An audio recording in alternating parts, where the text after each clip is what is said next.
Oxygen crisis in Karnataka hospital after power failure. Staff uses manual pumps. What a failure. What a failure for a state government. ಈ ಜಿಮ್ಸ್ ಅಂತಕ್ಕಂಥ ಆಸ್ಪತ್ರೆ ಏನಿದೆ, government institute of medical science Gulbarga ಅಥವಾ ಕಲಬುರ್ಗಿ ಅಂತ ನಾವು ಏನು ಹೇಳ್ತೇವೆ, ಇಲ್ಲಿ ಈ ಥರ ಇನ್ಸಿಡೆಂಟ್ ನಡೀತಾ ಇರುವಂಥದ್ದು ಇದೇ ಮೊದಲ ಬಾರಿ ಅಲ್ಲ. Medical negligence after medical negligence. ಇಲ್ಲಿ ಒಂದ್ಸತಿ ಒಬ್ಬರ ಹೊಟ್ಟೆ ಒಳಗೆ ಸಿ ಸೆಕ್ಷನ್ ಮಾಡಿದ ನಂತರ ಒಂದು ಮಾಪನ್ನೇ ಇಡ್ತಕ್ಕಂತಹ ಡಾಕ್ಟರ್ಗಳಿದ್ದಾರೆ. ವಾಟ್ ಅ ಡಾಕ್ಟರ್ಸ್, ಅಪ್ಲಾಡ್ಸ್ ಬೇಕು. ಈ ಥರ ಒಂದು ನೆಗ್ಲಿಜೆನ್ಸಿ. ಈಗ ಪವರ್ ಫೇಲ್ಯೂರ್, ಒಂದು ಬ್ಯಾಟ್ರಿ ಬ್ಯಾಕಪ್ ಇಲ್ಲ, ಒಂದು ಪವರ್ ಫೇಲ್ಯೂರ್ ಆಗಿರೋದ್ರಿಂದ ಮ್ಯಾನ್ಯುಯಲ್ ಪಂಪ್ನ ಯೂಸ್ ಮಾಡಿಬಿಟ್ಟು ಕ್ಯಾನ್ಸರ್ ಆ್ಯಂಡ್ ರೆಸ್ಪಿರೇಟರಿ ರಿಲೇಟೆಡ್ ಇರುವಂತಹ ಪೇಷಂಟ್ಸ್ಗಳಿಗೆ ಟ್ರೀಟ್ಮೆಂಟ್ ಕೊಡ್ತಾ ಇದ್ದಾರೆ. ಇಲ್ಲಿ ಮೆಡಿಕಲ್ ನೆಗ್ಲಿಜೆನ್ಸ್ ಆಗ್ತಾ ಇರೋದು ಇದೇ ಮೊದಲ ಬಾರಿ ಏನಲ್ಲ. ಕಳೆದ 4 ವರ್ಷದಲ್ಲಿ ನಾನು ಸೀರೀಸ್ ಆಫ್ ಇವೆಂಟ್ಸನ್ನು ಕೊಡಬಲ್ಲೆ. ಎಲ್ಲೆಲ್ಲಿ ಈ ಕಲಬುರ್ಗಿ ಅಥವಾ ಗುಲ್ಬರ್ಗ ಏನು ಹೇಳ್ತೇವೆ, ಇಲ್ಲಿಯ ಜಿಮ್ಸ್ನಲ್ಲಿ ಆಗ್ತಾ ಇರುವಂತಹ ಮೆಡಿಕಲ್ ನೆಗ್ಲಿಜೆನ್ಸ್ ಕುರಿತಾಗಿ ಕಳೆದ 4 ವರ್ಷದಲ್ಲಿ ಸುಮಾರು ನಿಮಗೆ 5ರಿಂದ 6 ಬೆಳಕಿಗೆ ಬಂದಿರುವಂಥ ಇನ್ಸಿಡೆಂಟ್ಸ್ಗಳಿವೆ. ಬೆಳಕಿಗೆ ಬರೆದಿರೋದು ಇನ್ನೆಷ್ಟೋ. ವೀಕ್ಷಕರೇ, ಇವತ್ತಿನ ನಮ್ಮ ವಿಡಿಯೋದಲ್ಲಿ ಜಿಮ್ಸ್ನ ಈ ಮೆಡಿಕಲ್ ನೆಗ್ಲಿಜೆನ್ಸ್ ಕುರಿತಾಗಿ ಮತ್ತು ಅಲ್ಲಿ ಹೋಗುವಂಥ ಫಂಡ್ಗಳು ಏನಾಗ್ತಿದೆ ಅಂತಕ್ಕಂಥ ಪ್ರಶ್ನೆಗಳ ಕುರಿತಾಗಿ ಈ ವಿಡಿಯೋ ಇರಲಿದೆ. ಮತ್ತೇನು, ಈ ವಿಡಿಯೋನ ಶುರು ಮಾಡೋಣ. ಕರುನಾಡಿನ ಸಮಸ್ತ ಕನ್ನಡ ಕುಲಕೋಟಿಗೆ ನಿಮ್ಮ ಧರಣಿ ಶಗಡೆ ಮಾಡುವ ನಮಸ್ಕಾರಗಳು. ವೀಕ್ಷಕರೇ, ತಮಗೆಲ್ಲರಿಗೂ DNA ಯೂಟ್ಯೂಬ್ ಚಾನಲ್ ಅರ್ಪಿಸುವ ಬ್ರೇಕ್ ಡೌನ್ ಅಂಡ್ ಅನಾಲಿಸಿಸ್ ವಿಡಿಯೋಗೆ ಸ್ವಾಗತ, ಸುಸ್ವಾಗತ. ಹೌದು ವೀಕ್ಷಕರೇ, ಈಗ ವೈರಲ್ ಆಗ್ತಾ ಇರುವಂತಹ ವಿಡಿಯೋ ಏನಿದೆ, ಒಂದು ಆಸ್ಪತ್ರೆಯಲ್ಲಿ ಬೆಡ್ ಮೇಲೆ ಉಸಿರಾಟದ ಸಮಸ್ಯೆ ಇರುವಂತಹ ಮತ್ತು ಕ್ಯಾನ್ಸರ್ನ ಇಂದ ಬಳಲುತ್ತಿರುವಂತಹ ಪೇಷಂಟ್ಸ್ಗಳೇನಿದ್ದಾರೆ, ಅವರ ಬೆಡ್ ಮೇಲೆ ಮಲಗಿದ್ರೆ ಈ ಬ್ಯಾಟ್ರಿ ಬ್ಯಾಕಪ್ ಇಲ್ಲದೆ ಈ ಪವರ್ ಫೇಲ್ಯೂರಿಂದಾಗಿ ಮ್ಯಾನ್ಯುಯಲಿ ಪಂಪ್ ಮಾಡ್ತಾ ಇದ್ದಾರೆ. ಈ ಕುರಿತಾಗಿ ಪ್ರಶ್ನೆಯನ್ನು ರೈಸ್ ಮಾಡಿದರೆ ಅಲ್ಲಿನ ಡೀನ್ ಹೇಳ್ತಾರೆ, ಇದು ಟ್ರಯಲ್ ರನ್ ಇತ್ತು, ಪವರ್ ಹೋದರೆ ಏನು ಮಾಡಬಹುದು ಅಂತ ಡ್ರಿಲ್ ನಡೆಸ್ತಾ ಇದ್ವಿ. ಈ ಥರ ಆಟೋಟೋಪಗಳನ್ನು ಮಾಡಲಿಕ್ಕೆ ನಿಮಗೆ ಪೇಷಂಟ್ಸ್ಗಳೇ ಸಿಗ್ತಾರ? ಯಾಕೆ ನೀವುಗಳು ಮಲ್ಕೊಂಡ್ಬಿಟ್ಟು ಮಾಡಿ ಅದನ್ನು? ನೀವುಗಳು ಸಫರ್ ಆಗ್ತಾ ಇರಬೇಕಾದ್ರೆ ಅಥವಾ ನಿಮ್ಮ ಕುಟುಂಬದವರು ಸಫರ್ ಆಗ್ತಾ ಇರಬೇಕಾದ್ರೆ ಈ ನಿಟ್ಟಿನಲ್ಲಿ ನಡ್ಕೊಳ್ತೀರಾ ನೀವು? ನಿಮ್ಮ ಕುಟುಂಬದವ್ರು ಯಾವತ್ತೂ ಈ ಗೌರ್ಮೆಂಟ್ ಹಾಸ್ಪಿಟ್ಲಿಗೆ ಬರಲ್ಲ ಸ್ವಾಮಿ. ಬರುವಂಥದ್ದು ಕಡಿಮೆ ದರ್ಜೆಯ ಅಥವಾ ಲೋವರ್ ಇನ್ಕಮ್ ಇರುವಂತಹ ಜನಗಳೇ ಬರುವಂಥದ್ದು. ನಿಮ್ಮಂತಹ ಶ್ರೀಮಂತರು ಯಾವಾಗ ಬರ್ತೀರಾ ಹೇಳಿ ಗೌರ್ಮೆಂಟ್ ಹಾಸ್ಪಿಟಲ್ ಕಡೆ? ಅಲ್ಲಿನ ಸವಲತ್ತುಗಳೇ ನೆಟ್ಟಿಗಿರಲ್ಲ ಅಂತ ನೀವೇ ಹೇಳ್ತೀರಾ. ಅದಕ್ಕೆ ಕಾರಣಗಳು ಯಾರು? ನೀವೇ ತಾನೆ.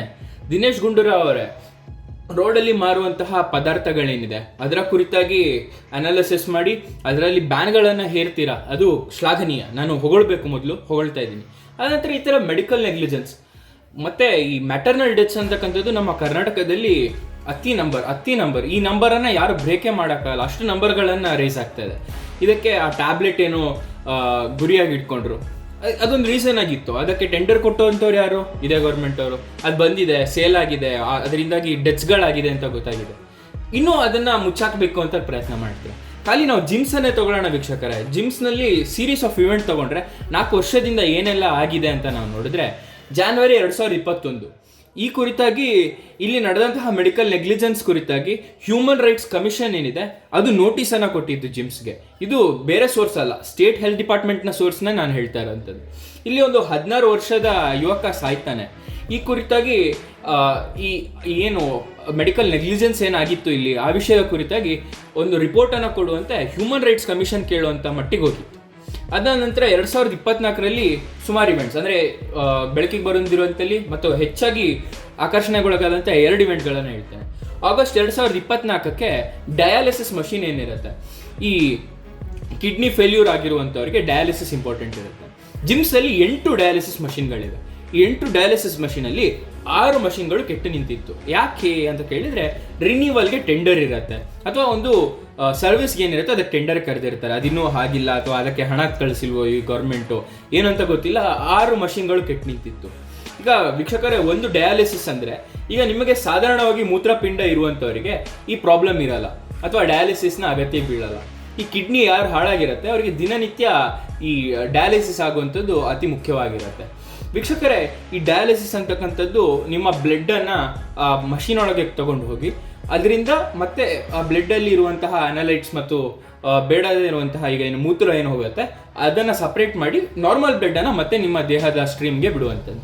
ಈ ಥರ ಮಷೀನು 2 ಇದ್ದರೆ ಅಲ್ಲಿ ಇಡೀ ಒಂದು ಜಿಲ್ಲೆಯ ಸೆಂಟರ್ ಇದೆ ಜಿಮ್ಸ್ ಅಂತಕ್ಕಂಥದ್ದು, ಅಂದರೆ ಜಿಲ್ಲಾ ಆಸ್ಪತ್ರೆ ಆಗಿರುತ್ತೆ. ಇಲ್ಲಿ ಬರುವಂತಹ ಪೇಷಂಟ್ಗಳು ಎಷ್ಟಿರ್ತಾರೆ ರೀನಲ್ ಫೇಲ್ಯೂರ್ ಇರುವಂಥವ್ರು, ರೀನಲ್ ಫೇಲ್ಯೂರ್ ಈ ವರ್ಡನ್ನು ನೆನ್ಪಿಟ್ಕೊಳ್ಳಿ. ಈ ರೀನಲ್ ಫೇಲ್ಯೂರ್ ಅಂತಕ್ಕಂತಹ ಈ ವರ್ಡ್ಗೆ ಡಯಾಲಿಸಿಸ್ ಅಂತಕ್ಕಂಥದ್ದು ಅತಿ ಇಂಪಾರ್ಟೆಂಟ್ ಆಗಿರುತ್ತೆ.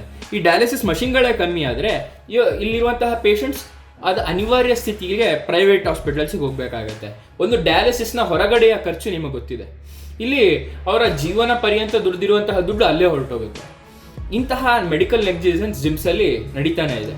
ಇನ್ನೊಂದು ಇನ್ಸಿಡೆಂಟ್ ನಾನು ಇಲ್ಲಿ ತಗೊಳ್ಳೇಬೇಕು. 2024 ಡಿಸೆಂಬರ್ ಒಂದು ಮಗು ಡೆಲಿವರಿ ಆಗುತ್ತೆ. ಆ ತಾಯಿ ಸತ್ತೋಗ್ತಾರೆ. 23 ವರ್ಷದ ಯುವರಾಗಿದ್ದರು. ಈ ತಾಯಿ ಸತ್ತಂತ ಕಾರಣದಿಂದಾಗಿ ಅವರ ಕುಟುಂಬದವರು ಏನಿರ್ತಾರೆ ಈ ಜಿಮ್ಸ್ನ ಮುಂದೆ ಪ್ರತಿಭಟನೆ ಮಾಡ್ತಾರೆ. ಅಂದರೆ ಮೆಡಿಕಲ್ ನೆಗ್ಲಿಜೆನ್ಸ್ ಏನಕ್ಕೆ ಇಷ್ಟು ಈ ಮಟ್ಟದ್ದು ಅವರು ರಿಪೋರ್ಟಲ್ಲಿ ಕೊಡ್ತಾರೆ. ಡ್ಯೂ ಟು ಹೆವಿ ಬ್ಲೀಡಿಂಗ್, ಅಂದರೆ ಈ ಟೆನ್ಷನಲ್ ಅಂದರೆ ಈಗೇನು ಪ್ರಸವ ವೇದನೆ ಇರುತ್ತೆ ಅದರಲ್ಲಿ ಬ್ಲೀಡಿಂಗ್ ಏನಾಗುತ್ತೆ ಅದರಿಂದಾಗಿ ಸತ್ತಿದ್ದು ಅತಿ ಹೆಚ್ಚಾಗಿ ಬ್ಲೀಡ್ ಆಗಿದೆ ಕಾರಣ ಅಂತ. ಆದರೆ ಕರೆಕ್ಟ್ ಟೈಮಲ್ಲಿ ಇವರು ಏನೆಲ್ಲ ಟ್ರೀಟ್ಮೆಂಟ್ ತೊಗೊಳ್ಬೇಕಿತ್ತು ಆ ಟ್ರೀಟ್ಮೆಂಟ್ಗಳನ್ನು ತೊಗೊಂಡಿದ್ರೆ ಇದಾಗ್ತಾ ಇರಲಿಲ್ಲ ಅಲ್ವಾ. ಯಾಕಂದರೆ ಸುಮಾರಷ್ಟು ಆಸ್ಪತ್ರೆಗಳಲ್ಲಿ ಪ್ರಸವ ಅಥವಾ ಏನು ಪ್ರೆಗ್ನೆನ್ಸಿ ಅಂತ ಹೇಳ್ತೇವೆ, ಪ್ರೆಗ್ನೆನ್ಸಿ ಕೇಸ್ಗಳು ಬರ್ತಾನೆ ಇರುತ್ತೆ. ಆದರೆ ಈ ಮೆಟರ್ನಲ್ ಡೆತ್ಸ್ ಯಾಕೆ ಈ ರೇಂಜ್ಗೆ ಜಾಸ್ತಿ ಇದೆ ನಮ್ಮ ಕರ್ನಾಟಕದಲ್ಲಿ? ಇಂತಹ ಮೆಡಿಕಲ್ ನೆಗ್ಲಿಜೆನ್ಸಿ ಯಾಕಿದೆ ಜಿಮ್ಸ್ನಲ್ಲಿ? ಜಿಮ್ಸ್ ಅಂತಕ್ಕಂಥದ್ದು government institute of medical science ಗುಲ್ಬರ್ಗಾದಲ್ಲಿದೆ. ಅದೇ ರೀತಿ ಸುಮಾರು ಗದಗದಲ್ಲಿ ಕೂಡ ಇದೆ. ಆದರೆ ಜಿಮ್ಸ್ನಲ್ಲಿಯೇ ಈ ಥರ ಯಾಕೆ ಆಗ್ತಾ ಇದೆ? ಇದು ಇಂಪಾರ್ಟೆಂಟ್ ವಿಷಯ. ಅಂದರೆ ಇಷ್ಟೊಂದು medical negligence series of events ನಡೆದ್ರೂ ಕೂಡ ಇನ್ನೂ ನಿಮ್ಮ ಅಡ್ಮಿನಿಸ್ಟ್ರೇಷನ್ ಏನಿದೆ ಅಥವಾ ನಮ್ಮ ಸರ್ಕಾರ ಏನಿದೆ ಕಣ್ಣು ಮುಚ್ಕೊಂಡೇ ಕೂಡುತ್ತಿದ್ದಾನ? ಇದರ ಹಿಂದೆ ಯಾರಿದ್ದಾರೆ? ಅಥವಾ ಯಾವುದೇ ಪ್ರೈವೇಟ್ ಹಾಸ್ಪಿಟಲ್ಗೆ ಜನರನ್ನು ಡೈವರ್ಟ್ ಮಾಡಬೇಕು ಅಂತ ಈ ಥರ ಮಾಡ್ತಾ ಇದ್ದಾರೆ? ಅಥವಾ ಆ ಕಲಬುರಗಿ ಜಿಲ್ಲೆ ಅಲ್ಲಿ ಯಾವ ಪಕ್ಷದ ನಾಯಕರ ಅತಿ ಹೆಚ್ಚು ಹಾಸ್ಪಿಟಲ್ ಮತ್ತು ಶಾಲೆಗಳಿವೆ ಅಂತಕ್ಕಂಥದ್ದನ್ನು ನಾವು ಗಮನಿಸಿ ನೋಡಬೇಕಾಗತ್ತೆ. ವೀಕ್ಷಕರೇ, ಈಗ ಮತ್ತೆ ಇನ್ನೊಂದು ಏನಾಗಿತ್ತು ಅಂದರೆ ಈ ವರ್ಷದಲ್ಲಿ ಫೆಬ್ರವರಿ 2025 ಒಂದು ಪ್ರೆಗ್ನೆನ್ಸಿ ವುಮೆನ್ಗೆ ಸಿ ಸೆಕ್ಷನ್ ಏನು ಮಾಡಿರ್ತಾರೆ. ಆ ಸಿ ಸೆಕ್ಷನ್ ಏನಿರುತ್ತೆ ಅಂದರೆ ನಾರ್ಮಲ್ ಡೆಲಿವರಿ ಇರುತ್ತೆ ಮತ್ತು ಅದೇ ರೀತಿಯಲ್ಲಿ ಇನ್ನೊಂದು ಸಿ ಸೆಕ್ಷನ್ ಡೆಲಿವರಿ ಇರುತ್ತೆ. ಈ ಸಿ ಸೆಕ್ಷನ್ ಡೆಲಿವರಿಯಲ್ಲಿ ಮಗುವನ್ನು ಹೊರಗೆ ತೆಗೆದ ನಂತರ ಮಾಪ್ ಏನಿರುತ್ತೆ ಬಟ್ಟೆ, ಆ ಮಾಪನ್ನು ಒಳಗಿಟ್ಟು ಹೊಲಿದು ಬಿಟ್ಟಿದ್ದಾರೆ. ಹೊಲಿದಂಥ ಕಾರಣದಿಂದಾಗಿ ಈ ತಾಯಿ ಏನಿದ್ದಾರೆ ಅವರಿಗೆ ಹೊಟ್ಟೆಯ ನೋವು ಯಥೇಚ್ಛವಾಗಿ ಪ್ರತಿದಿನ ಕಾರಣೋದ್ರಿಂದ ಅವರು ಪ್ರತಿ ಸತಿ ಏನೋ ಆಸ್ಪತ್ರೆಗೆ ಹೋಗಿದ್ದಾರೆ. ಕೇಳಿದರೆ ಅದೇನಿಲ್ಲ ಅಮ್ಮ, ಪ್ರೆಗ್ನೆನ್ಸಿ ಆದವರಿಗೆ ಹೊಟ್ಟೆ ನೋವು ಇದ್ದೇ ಇರುತ್ತೆ, ನೀವು ಅದರ ಬಗ್ಗೆ ತಲೆ ಕೆಡಿಸ್ಕೊಳ್ಳೋದೇ ಬೇಡ ಅಂತ ಹೇಳ್ಬಿಟ್ಟು ಕಳಿಸಿದ್ದಾರೆ. ಆದರೆ ಯಾವಾಗ ಈ ಹೆಂಗಸು ಎಕ್ಸ್ರೇ ತೆಗಿಸ್ತಾರೆ ಅಲ್ಲಿ ಒಂದು ಐಟಮ್ ಕಂಡಿದೆ. ಆ ಐಟಮ್ ಏನು ಅಂತ ಪ್ರಶ್ನೆ ಮಾಡಲಿಕ್ಕೆ ಹೋದಾಗ ಅಲ್ಲಿ ಗೊತ್ತಾಗಿದೆ ಅಲ್ಲಿ ಮಾಪನ್ನು ಇಟ್ಟು ಮರ್ತು ಬಿಟ್ಟಿದ್ದಾರೆ ಅಂತ. ಏನು ಇವರು ಇಂಟಾಕ್ಸಿಕೇಟೆಡ್ ಆಗಿ ಒಂದು ಸರ್ಜರಿಯನ್ನು ಮಾಡ್ತಾರೆ ಅಥವಾ ಏನು ಇವರ ಮೈಂಡ್ಸೆಟ್ ಏನು? ಒಂದು ಆಸ್ಪತ್ರೆಯಲ್ಲಿ ನರ್ಸ್ ಇರ್ತಾರೆ, ಡಾಕ್ಟರ್ ಇರ್ತಾರೆ, ಇವರೆಲ್ಲರೂ ಆಪರೇಷನ್ ಥಿಯೇಟ್ರಲ್ಲಿ ಇರುವಾಗ ಒಂದು ಮಾಪನ್ನು ಹೇಗೆ ಒಳಗಿಟ್ಬಿಟ್ಟು ಮರೀತಾರೆ? ಇದೊಂದು ದೊಡ್ಡ ಪ್ರಶ್ನೆ ಆಗಿತ್ತು. ಈ ಕುರಿತಾಗಿ ಇನ್ನೂ ಏನು ಹೇಳ್ತಾರೆ, ಹೋರಾಟಗಳು ಏನೇ ನಡೆದರೂ ಕೂಡ ಆ ಕಡೆಯಿಂದ ಒಳ್ಳೆಯ ರೆಸ್ಪಾನ್ಸ್ ಇಲ್ಲ ಅಥವಾ ಸರ್ಕಾರದಿಂದ ಈ ಒಂದು ಕೃತ್ಯಕ್ಕೆ ಒಂದು ಕಾಂಪನ್ಸೇಷನ್ ಕೂಡ ತಾಯಿಗೆ ಸಿಗಲಿಲ್ಲ. ಅದೇ ನಂತರ ಇವಾಗ ವೈರಲ್ ಆಗ್ತಾ ಇರುವಂಥ ಈ ವಿಡಿಯೋನ ನೋಡ್ಕೊಂಡು ಬನ್ನಿ ವೀಕ್ಷಕರೇ.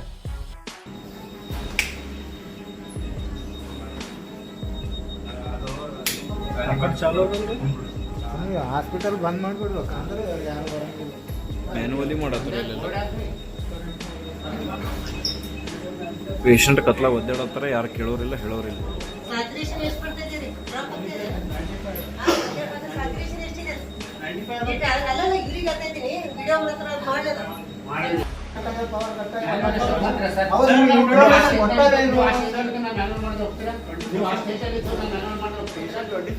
ನಿಮ್ಮ ರಿಲೇಷನ್ ಆ ಸ್ಟೇಜಲ್ಲಿ ಇದ್ರೆ ನಾನು ಮ್ಯಾನೇಜ್ ಮಾಡ್ಕೊಡ್ತೀನಿ. ಆಯ್ತು ಸರ್, ನಾನು ಮ್ಯಾನೇಜ್ ಮಾಡ್ಕೊಡ್ತೀನಿ.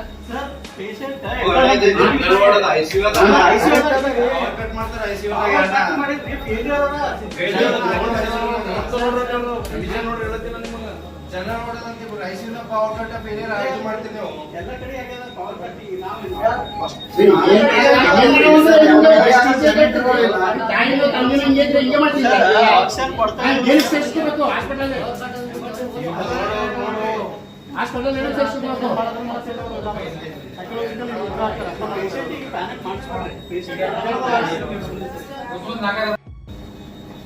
ನೋಡಿ ಏನು ತೆಗೆಸ್ಕೊಬೇಡ, ಆನ್ಲೈನ್ ಪೇಪರ್ ಮಾಡ್ಕೊಂಡು ತೆಗೆಸ್ಕೊಬೇಡ.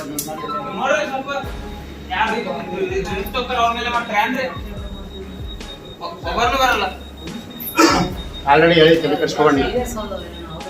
ಇಲ್ಲ ಏನಕ್ಕೆ ತಗೋಬೇಕು ಹೇಳಿ, ಏನಕ್ಕೆ ಏನು ತಗೋಬೇಕು, ಇಲ್ಲ ಅಂತ ವಾಪಸ್ ಕಳಿಸ್ಬೇಕು.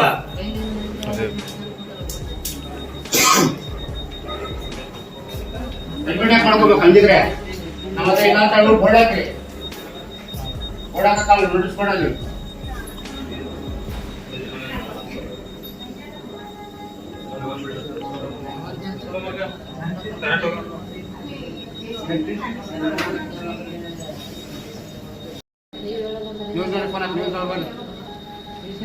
ನ್ಯೂಸ್ ಅಲ್ಲಿ ಪೇಪರ್ ನ್ಯೂಸ್ ಅಲ್ಲಿ ಫೋನ್ ಮ್ಯಾನ್ಯಲ್ ಏನು ಮಾಡಕ್ಕೆ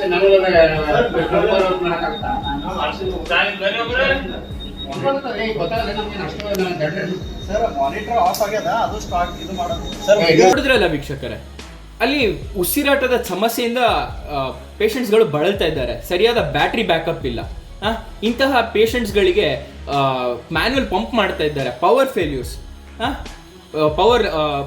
ಪವರ್ ಫೇಲ್ಯೂರ್ ಆದ ಕಾರಣ ಪೇಷಂಟ್ಸ್ಗಳು ಏನಾಗಬೇಕು, ನನಗೆ ಮಾತುಗಳು ಬರ್ತಾ ಇಲ್ಲ ವೀಕ್ಷಕರೇ. ಈ ಥರ ಇನ್ಸಿಡೆಂಟ್ಸ್ ನಮ್ಮ ಕರ್ನಾಟಕದಲ್ಲಿ, ಅದು ಗುಲ್ಬರ್ಗಾದಲ್ಲಿ ನಡೀತಾ ಇರುವಂಥದ್ದು.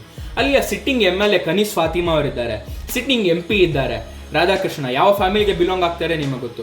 ಇಂಥ ದೊಡ್ಡ ದೊಡ್ಡ ಫ್ಯಾಮಿಲಿಗಳು, ಅಂದರೆ ನ್ಯಾಷನಲ್ ಲೆವೆಲಲ್ಲಿ ಹೆಸರಿರುವಂತಹ ಖರ್ಗೆ ಫ್ಯಾಮಿಲಿಗಳು ಇರುವಂತಹ ಜಿಲ್ಲೆಯಲ್ಲೇ ಹೀಗಾದರೆ, ಅಲ್ಲಿಯ ಮೆಡಿಕಲ್ ಇನ್ಫ್ರಾಸ್ಟ್ರಕ್ಚರ್ ಹೀಗಾದರೆ, ಇನ್ನು ಬೇರೆ ಹಿಂದುಳಿದ ನಾರ್ತ್ ಕರ್ನಾಟಕದ ಪ್ಲೇಸಸ್ನ ಸ್ಥಿತಿ ಶೋಷಣೀಯ. ಈ ಕುರಿತಾಗಿ ನಿಮಗೇನು ಅನಿಸುತ್ತೆ? ಜಿಮ್ಸನ್ನು ಹೇಗೆ ಸುಧಾರಣೆ ಮಾಡಬಹುದು? ನಿಮ್ಮ ಅನಿಸಿಕೆಯನ್ನು ಕಮೆಂಟ್ ಸೆಕ್ಷನಲ್ಲಿ ಕಮೆಂಟ್ ಮಾಡಿ. ಇದಕ್ಕೆ ಏನಾದರೂ ಸೊಲ್ಯೂಷನ್ ಸಿಗುತ್ತಾ? ಇದನ್ನು ಕೂಡ ಕಮೆಂಟ್ ಸೆಕ್ಷನಲ್ಲಿ ಕಮೆಂಟ್ ಮಾಡಿ. ನಾನು ನಿಮ್ಮ ಧರಣೀಶ್ ಹೆಗ್ಡೆ, ಧನ್ಯವಾದಗಳು.